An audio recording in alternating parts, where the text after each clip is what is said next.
తాకట్టులో ఉన్న బంగారాన్ని విడిపించి ఆ రోజు ఆన్లైన్ ధరకే కొంటుంది కొమ్మూరి గోల్డ్. శరదిందు సమాకారే పరబ్రహ్మ స్వరూపిణి వాసరాపీఠ నిలయ సరస్వతి నమస్తుతే. సుమన్ టీవీ ప్రేక్షకులకి నమస్కారం. ఈరోజు మనం ద్వాదశ రాశుల్లో నవగ్రహాలు జూలై మాసంలో ఎక్కడ ఉన్నాయో తెలుసుకుందాం. ముందుగా సూర్యుడు వచ్చేసి జూలై 16వ తారీఖు దాకా మిథున రాశిలో ఉంటారు. జూలై 17 నుంచి మనకి కర్కాటక రాశిలో ఉంటారు. అలాగే కుజుడు వచ్చి మనకి వృషభ రాశిలో ఈ మాసం అంతా ఉంటారు. నెక్స్ట్ రాహు వచ్చేసి మనకి కుంభరాశిలో ఉంటారు. అలాగే గురువు వచ్చేసి మనకి ఉచ్చస్థానమైన కర్కాటక రాశిలో ఉంటారు. శని వచ్చి మనకి మీన రాశిలో ఉంటారు. అలాగే బుధుడు వచ్చి మనకి మిథున రాశిలో స్వస్థానంలో ఉంటారు.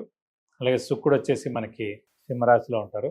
అలాగే కేతు వచ్చేసి ఈ శుక్రుడితో పాటే సింహరాశిలో ఉంటారు. సో ఇవండి ద్వాదశ రాశుల్లో నవగ్రహాలు జూలై మాసంలో ఈ స్థానాల్లో ఉంటారు. ఇక 7వ రాశి అయిన తులారాశి. తులారాశి అనగానే మనకి చిత్త 3-4 పాదాలు, స్వాతి 1-2-3-4 పాదాలు, విశాఖ 1-2-3 పాదాలు. ఈ నక్షత్రాల సమంతా మనకి తులారాశిలోకి వస్తుంది. తులారాశి అంటే మనకి త్రాసు, అంటే ఎప్పుడైతే స్ట్రైట్ ఫార్వర్డ్, నీతి నిజాయితీగా ఉండడం, బ్యాలెన్స్డ్గా ఉండడం, అబద్ధాలు ఆడితే నచ్చరు, శత్రువులు ఎక్కువగా ఉంటారు, మిత్రులు తక్కువగా ఉంటారు. వీరు చాలా నీతి నిజాయితీగా ఉండడం వల్ల వీరి ముందు కూడా ఎవరు నిలబడలేరు, ఎక్కువగా కూడా మాట్లాడరు. సో వీరు కూడా చాలా తక్కువగానే ఉంటారు. సో ఎక్కువగా ఈ రాశికి అధిపతి వచ్చి శుక్రుడేడు కాబట్టి సినిమా రంగం, పత్రికా రంగం, మీడియా రంగంలో ఎక్కువగా ఉంటారు. అలాగే ఈ రాశిలో శని ఉచ్చలో ఉంటాడు కాబట్టి మెయిన్గా శని వచ్చేసి లాకి సంబంధించిన గ్రహం అండి. సో కోర్టులో పనిచేయడం, జస్టిస్ అవ్వడం, లేకపోతే లాయర్లు అవ్వడం, ఇలాంటి వాటిలో ఎక్కువగా జాబ్స్ ఉండేందుకు అవకాశం ఉంది తులారాశి వారికి. ఈ రాశి వారికి అత్యద్భుతంగా ఉందని చెప్పుకోలేదు. ఎందుకంటే మెయిన్గా తులారాశికి యోగకారకుడు, అదృష్టకారకుడు, లక్ ఫేవర్ చేసే గ్రహమైన శని 6వ స్థానంలో చాలా బాగున్నాడు. ఎందుకంటే 3, 6, 11 స్థానాల్లో శని లాభాన్ని చేకూరుస్తాడనమాట. అలాంటి శని 6వ స్థానంలో ఉన్నాడు కాబట్టి అత్యద్భుతమైన ఫలితాలు ఇస్తాడు. దశమ స్థానంలో గురువు ఉచ్చ స్థానంలో ఉన్నాడు కాబట్టి గురుబలం అనేది పరిపూర్ణంగా ఉంది. దైవబలం, దైవానుగ్రహం పరిపూర్ణంగా ఉంది. తీర్థయాత్రలు చేస్తారు, దైవ దర్శనం చేసుకుంటారు, దైవానుగ్రహం పొందుతారు. అలాగే గురువుని దర్శిస్తారు, గురువు యొక్క బ్లెస్సింగ్స్ పొందుతారు. శ్రమ, కాలం, ధనం వ్యర్థం కాకుండా ఉంటుంది. అవసరానికి డబ్బులు సమకూరుతాయి, రావాల్సిన బాకీలు వసూలు అవుతాయి, షూరిటీస్ పెట్టవచ్చును, స్పెక్యులేషన్స్ కలిసి వస్తాయి, మధ్యవర్తిత్వం వహించవచ్చును. వ్యాపారస్తులకు పట్టిందల్లా బంగారం, కొత్త వ్యాపారం స్టార్ట్ చేయొచ్చు, లేదంటే ఎక్స్పాన్షన్ వెళ్ళొచ్చు. వాహనం కొనేందుకు అవకాశం ఉంది, అలాగే బంగారం కూడా కొనేందుకు అవకాశం ఉంది. ఇంట్లో పెద్దవాళ్ళు, చిన్నపిల్లల ఆరోగ్యం, ఆయుష్ బాగుంటుంది. సో మెయిన్గా వచ్చేసి ఈ గురువు ఉచ్చస్థానంలో ఉండడం వల్ల, అది కూడా ఉద్యోగ స్థానంలో ఉండడం వల్ల నిరుద్యోగులు ఉద్యోగం రావడం, ఉద్యోగస్తులు promotions, name and fame, boss నుంచి మనన, అలాగే ఫారెన్ టూర్ విజిట్స్, అసైన్మెంట్స్ రావడం, ఇవన్నీ కూడా జరుగుతాయని చెప్పుకోవచ్చు. ఇక ఈ రాహుకేతులు కూడా 5వ స్థానం మరియు లాభస్థానంలో ఉన్నారు కాబట్టి అవి కూడా మంచి ఫలితాలను ఇస్తారు. ఇక మెయిన్గా చెప్పుకునేది ఏంటంటే ఇక ఎప్పటి నుంచి ఆగిపోయిన పనులన్నీ తప్పకుండా నెరవేరుతాయి. అలాగే రాజకీయ నాయకులు, క్రీడాకారులు, పత్రికా రంగం, యూట్యూబ్ రంగం, మీడియా రంగం, వీరందరూ కూడా, వ్యాపారస్తులు కూడా అత్యద్భుతంగా ఉంటుంది చెప్పుకోవాలి. మెయిన్గా విద్యార్థులు ఎవరైతే ఉన్నారో వారికి అదృష్టం పరిపూర్ణంగా ఉండడం, గురుబలం పరిపూర్ణంగా ఉండడం చేత మంచి ర్యాంక్ సాధించడం, అలాగే పీజీ సెట్స్ కానీ, నీట్ కానివ్వండి, అంటే పోటీ పరీక్షలు, కాంపిటేటివ్ ఎగ్జామ్లు, అంటే మెయిన్గా గవర్నమెంట్ ఎగ్జామ్స్ ఎవరైనా రాసినా కూడా వారికి మంచి రిజల్ట్స్ వచ్చేందుకు అవకాశం ఎక్కువగా ఉంది. అలాగే ఫారిన్ యూనివర్సిటీస్లో కూడా మంచి అడ్మిషన్ వచ్చేందుకు అవకాశం ఉంది. కాబట్టి అలా కూడా ఫారిన్ వెళ్ళేందుకు అవకాశం ఉంది చదువుకోవడం కోసం.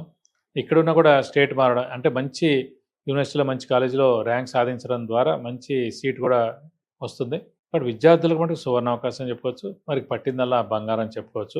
ఇలాగ చూస్తే కనుక తులారాశి వారికి ఈ మాసం అంతా కూడా అత్యద్భుతంగా ఉందని చెప్పుకోవచ్చు. ఇక ఉద్యోగస్తులకు ఎలా ఉంటుందని అడుగుతున్నారు. ఉద్యోగస్తులకి చాలా బాగుంటుంది. ఎందుకంటే మెయిన్గా ఉద్యోగస్తులకి చూడాల్సింది గ్రహం వచ్చేసి శని అండి. శని వచ్చేసి ప్రొఫెషన్ కారకుడు, వృత్తి కారకుడు, అలాగే ఉద్యోగ కారకుడు కూడా. అలాంటి శని మనకి 6వ స్థానంలో చాలా బాగున్నాడు.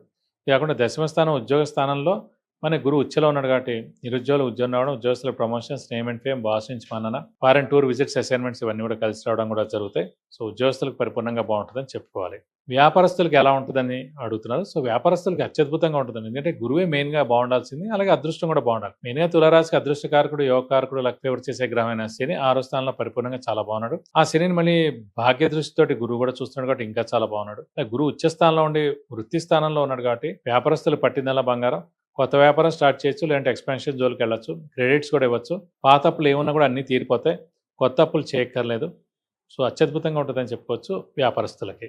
ఇక ఈ మాసం పరిహారాలు వచ్చేసి మనకి పంచమ స్థానంలో రాహు ఉన్నందుకు ప్రతిరోజు అమ్మవారి అష్టోత్తరం చదువుకుంటే చాలా మంచిది.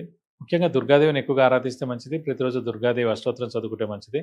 అలాగే ప్రతి శుక్రవారం అమ్మవారి టెంపుల్కి వెళ్ళి 40 ప్రదక్షిణాలు చేస్తే చాలా మంచిది. వీలైతే అమ్మవారికి అభిషేకంగా, అర్చన కానీ ప్రతి శుక్రవారం చేయిస్తే మంచిది. అలాగే సుబ్రహ్మణ్య స్వామిని కూడా ఎక్కువగా పూజించాలి. ప్రతిరోజు సుబ్రహ్మణ్య స్వామి అష్టోత్తరం చదువుకుంటే మంచిది. ఇలా ప్రతి మంగళవారం సుబ్రహ్మణ్య స్వామి టెంపుల్కి వెళ్ళి 40 ప్రదక్షిణాలు చేస్తే చాలా మంచిది.